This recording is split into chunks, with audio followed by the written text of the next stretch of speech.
Circuitos de resistencia en serie. Física 2.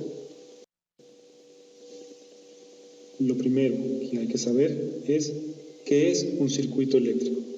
Bueno, un circuito eléctrico es el camino cerrado por donde pueda fluir la carga eléctrica.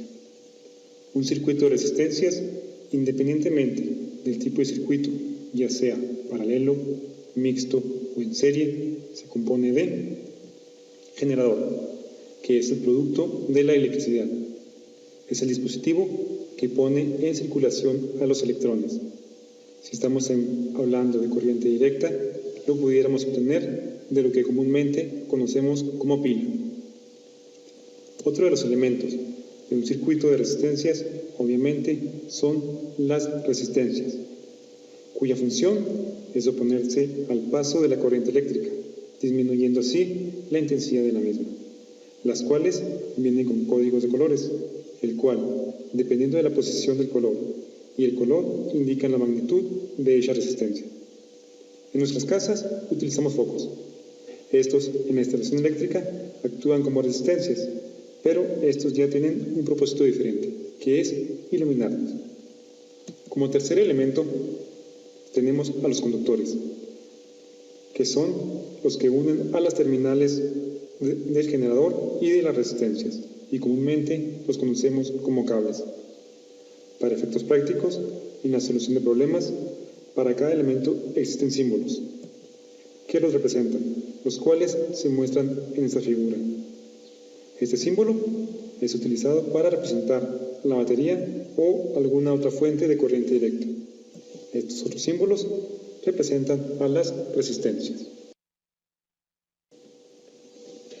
Y volviendo a lo que son circuitos en serie, analizaremos algunas de sus características.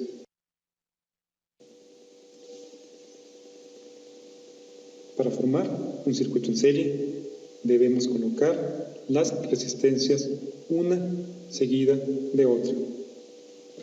También, en un circuito en serie, existe un solo camino para el paso de la corriente eléctrica. Además, en los circuitos en serie, la corriente es la misma en cada una de las resistencias, sin importar el tamaño de la resistencia. Otra característica es que en cada resistencia existe una caída de voltaje. Así, entre mayor es la resistencia, mayor es la caída de voltaje. Pero la suma de las caídas de voltaje en cada resistencia es igual al voltaje suministrado por el generador. Y por último, es que la resistencia equivalente es mayor a cualquiera de las resistencias del circuito. Esto ocurre ya que en un circuito en serie, la resistencia equivalente se obtiene de la suma de cada una de las resistencias. Bueno, después de analizar estas características que nos ayudarán a la solución del circuito, procedamos con la solución del mismo.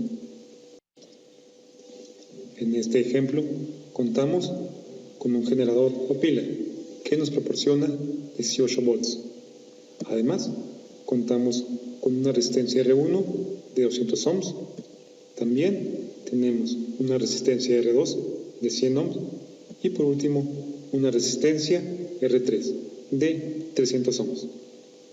Como primer paso, analizamos nuestro circuito para corroborar el tipo de circuito que vamos a resolver.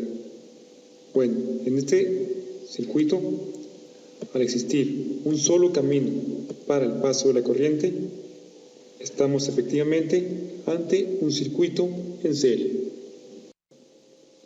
Ahora proseguimos a obtener la resistencia equivalente del circuito, sumando cada una de las resistencias que lo componen.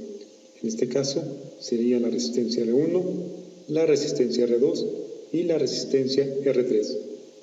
Dicho en otras palabras, vamos a sumar 200 ohm más 100 ohm más 300 ohm, lo que nos da como resultado una resistencia equivalente de 600 ohm. Simplificándonos de esta manera el circuito, quedando solo la fuente de 18 volts con la resistencia equivalente de 600 ohms.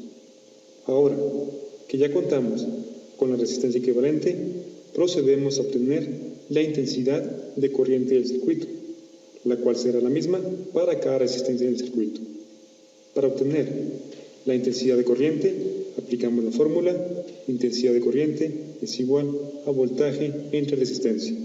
Lo que nos queda, 18 volts entre 600 ohms, que es igual a 0.03 amperes, o dicho en otras palabras, 30 miliamperes. Volviendo al circuito original, y como se había mencionado antes, en un circuito en serie, la corriente eléctrica total es la misma en cada resistencia, por lo que la corriente eléctrica I1 correspondiente a la resistencia R1, la corriente eléctrica I2 correspondiente a la resistencia R2 y la corriente eléctrica I3 correspondiente a la resistencia R3 es de 30 miliamperes. Ahora solo falta obtener la caída de voltaje en cada una de las resistencias, que como se mencionó en una de las características de los circuitos en serie, la suma de las caídas de voltaje debe corresponder al voltaje proporcionado por el generador o batería. Para este propósito, utilizamos la fórmula: voltaje es igual a intensidad de corriente por resistencia en cada una de las resistencias. Primero, obtenemos la caída de voltaje de la resistencia R1, con el valor de su resistencia y la corriente eléctrica que obtuvimos anteriormente, y que es igual en cada resistencia, lo que nos da una caída de voltaje de 6 volts.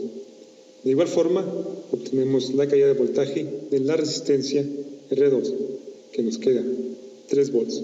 Y por último, la caída del voltaje de la resistencia R3, y así obtenemos 9 volts como caída de voltaje en la resistencia R3. Y como mencionamos anteriormente, la suma de las caídas de voltaje es igual al voltaje suministrado por la fuente. Para comprender mejor lo que obtuvimos, es recomendable ordenar nuestros resultados en una tabla, que como se puede apreciar, la intensidad de corriente eléctrica es la misma para cada resistencia. La suma de las caídas de voltaje en cada resistencia es igual a la diferencia de potencial total suministrada por la batería, y la resistencia equivalente es mayor que cualquier resistencia en el circuito. Espero que te haya sido de utilidad. Si es así, compártelo con alguien.